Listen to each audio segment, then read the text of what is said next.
آج سے ہزاروں سال قبل جزیرہ عرب کے جنوبی علاقوں میں یمن کے گرد و نواح میں ایک شہر آباد تھا جسے سبا کہتے تھے، اور وہاں آباد لوگوں کو قوم سبا کہہ کر پکارا جاتا تھا۔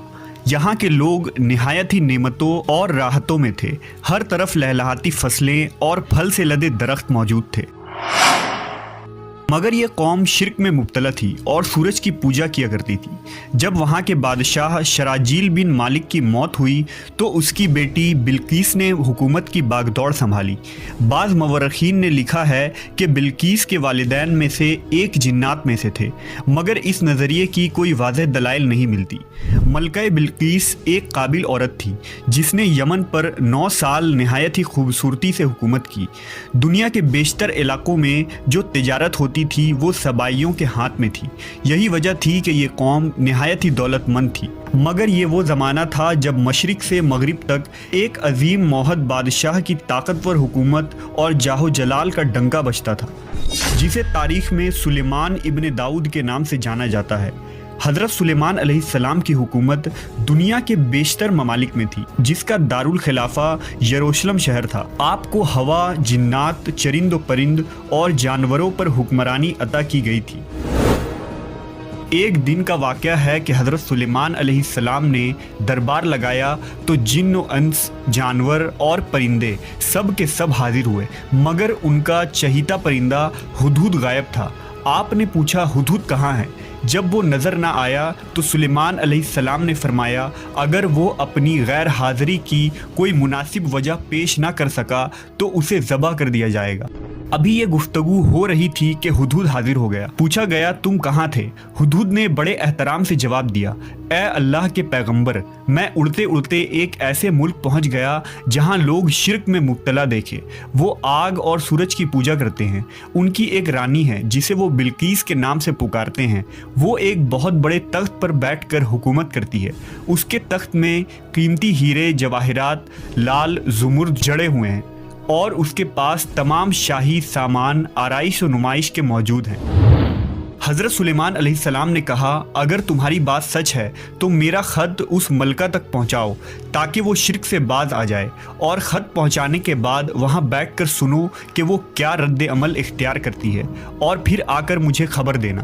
حضرت سلیمان علیہ السلام نے خط روانہ کیا، جو کچھ یوں تھا: شروع اللہ کے نام سے جو بڑا مہربان اور رحم فرمانے والا ہے۔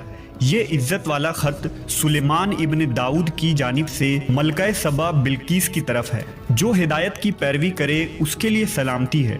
مجھ پر غلبہ کی خواہش نہ کرو، میرے مقابلے میں سرکشی اختیار نہ کرو، بلکہ فرما بردار اور مطیع ہو کر میرے پاس آ جاؤ۔ یہ خط دراصل ملکہ سبا اور اس کی قوم کی طرف دعوت اسلام تھی۔ ہدہد نے یہ خط لے جا کر ملکہ بلقیس کی گود میں گرا دیا۔ ملکہ کے دربار میں اس وقت 300 کے قریب سردار بیٹھے تھے۔ انہوں نے جب یہ خط پڑھا تو طیش میں آ گئے اور کہا کہ یہ ہماری توہین ہے، ہمیں اس کا سخت جواب دینا چاہیے۔ مگر ملکہ بہت سمجھدار تھی، اس نے انہیں سمجھایا کہ خط سے پتہ چل رہا ہے کہ یہ کوئی عام شخص نہیں، خدا کا کوئی پیغمبر ہے، لہٰذا ہمیں حکمت سے کام لینا چاہیے۔ اس نے کہا کہ میں حضرت سلیمان علیہ السلام کی طرف ایک تحفہ بھیجتی ہوں، اگر انہوں نے قبول کر لیا تو وہ بادشاہ ہے، میں اس سے جنگ کروں گی، لیکن اگر انہوں نے تحفہ قبول نہ کیا تو میں اس کی پیروی کروں گی کیونکہ وہ نبی ہے۔ ہدہد یہ ساری گفتگو سن رہا تھا۔ اس نے آ کر حضرت سلیمان علیہ السلام کو ساری بات بتا دی۔ حضرت سلیمان علیہ السلام نے جنات کو حکم دیا کہ شہر میں داخل ہونے والے راستے پر سونے چاندی کی اینٹوں کا فرش بچھا دیا جائے۔ راستے کے دونوں جانب سونے کی عجیب الخلقت جانور کھڑے کر دیے جائیں۔ وزراء اور عمال سلطنت کی تمام کرسیوں کو سونے کا کر دیا جائے۔ دربار کو ہیرے جواہرات سے مزین کیا جائے۔ ادھر بلقیس نے حضرت سلیمان علیہ السلام کے لیے تحائف روانہ کیے، جن میں سونے کی اینٹیں، جواہرات، غلام، کنیزیں اور ملکہ کا ایک خط بھی تھا۔ جب یہ تمام تحائف لے کر قاصد حضرت سلیمان علیہ السلام کے دربار میں پہنچے اور انہوں نے یہ سب دیکھا تو شرمندہ ہوئے۔ حضرت سلیمان علیہ السلام نے ملکہ کے قاصدوں سے کہا، کیا تم لوگ مال سے میری مدد کرنا چاہتے ہو؟ مگر دیکھ لو، جو کچھ اللہ نے مجھے دے رکھا ہے وہ اس سے بھی زیادہ ہے جو تمہیں دیا ہے، لہذا تمہارا تحفہ تمہیں مبارک ہو۔ اب تم اپنے تحائف کے ساتھ واپس جاؤ اور اپنی ملکہ سے کہنا کہ ہمارا انتظار کرے، ہم ایک زبردست لشکر لے کر آئیں گے۔ جب یہ خبر ملکہ بلقیس کو پہنچی تو وہ سمجھ گئی کہ واقعی یہ اللہ کے نبی ہے، لہٰذا اس نے جنگ کے بجائے حضرت سلیمان علیہ السلام کے دربار میں حاضر ہو کر اپنی اطاعت کا یقین دلانے کا فیصلہ کیا۔ جب حضرت سلیمان علیہ السلام تک یہ پیغام پہنچا تو آپ نے اپنے درباریوں سے کہا، تم میں سے کون ہے جو ان کے مطیع ہو کر آنے سے پہلے ملکہ کا تخت میرے پاس اٹھا لائے؟ ایک دیو ہیکل جن نے کہا، آپ کے دربار کو برخاست کرنے سے پہلے میں اسے لا سکتا ہوں، میں اس کام کی پوری قوت رکھتا ہوں اور امانت دار بھی ہوں۔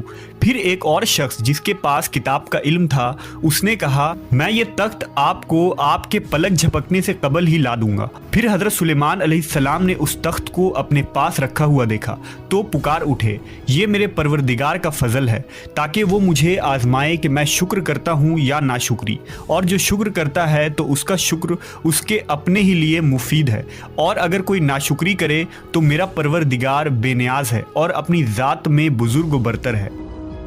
مفسرین کے مطابق وہ شخص حضرت سلیمان علیہ السلام کا کوئی دوست تھا جس کا نام آصف ابن برخیہ بتایا جاتا ہے، اور بعض نے لکھا کہ وہ آپ کا خالہ زاد بھائی تھا۔ کہا جاتا ہے کہ اس تخت کی لمبائی 80 ہاتھ، عرض 40 ہاتھ اور اونچائی 30 ہاتھ تھی۔ اس میں موتی، سرخ، یاقوت، سبز زمر جڑے ہوئے تھے۔ حضرت سلیمان علیہ السلام نے اس تخت میں رد و بدل کر دیا اور اسے پہلے سے بھی بہتر بنا دیا۔ جب ملکہ بلقیس حضرت سلیمان علیہ السلام کے دربار میں حاضر ہوئی تو آپ نے پوچھا، کیا تمہارا تخت بھی اسی طرح کا ہے؟ اس نے کہا، یہ تو گویا ہو بہو وہی ہے، اور ہمیں تو پہلے ہی معلوم ہو گیا تھا اور ہم فرما بردار ہو چکے ہیں۔ بلقیس کے آنے سے پہلے حضرت سلیمان علیہ السلام نے ایسی عمارت بنانے کا حکم دیا جس کا فرش شیشے کا ہو، نیچے پانی جاری ہو، پانی میں مچھلیاں اور دوسرے آبی جانور ہو۔ حضرت سلیمان علیہ السلام اس عمارت میں اپنے شاہی تخت پر جلوہ افروز تھے، اور شیشے کے نیچے سے پانی اپنی پوری آب و تاب سے بہہ رہا تھا، جبکہ اس کے اوپر شیشہ نظر نہیں آتا تھا۔ بلقیس کو اس محل میں لایا گیا۔ جب اس نے فرش کو دیکھا تو سمجھی کہ یہ پانی کا ایک حوض ہے، لہٰذا اپنی پنڈلیا سے کپڑا اٹھا لیا۔ سلیمان علیہ السلام نے کہا، یہ تو شیشے کا چکنا فرش ہے۔ تب وہ شرمندہ ہوئی اور بول اٹھی، اے میرے پروردگار، میں سورج کی پوجا کر کے اپنے آپ پر ظلم کرتی رہی ہوں، اور اب میں نے سلیمان کے ساتھ اللہ رب العالمین کی اطاعت قبول کر لی۔ لہٰذا بلقیس پر یہ ظاہر ہو گیا کہ جس طرح وہ شیشے کے صحن کو پانی کا لہریں مارنے والا گہرا حوض سمجھ بیٹھی، اسی طرح اس نے اور اس کی قوم نے سورج کی چمک اور دمک دیکھ کر اسے معبود اور خدا سمجھ بیٹھے۔ اسے اپنی فاش غلطی پر نہایت ہی شرمندگی ہوئی۔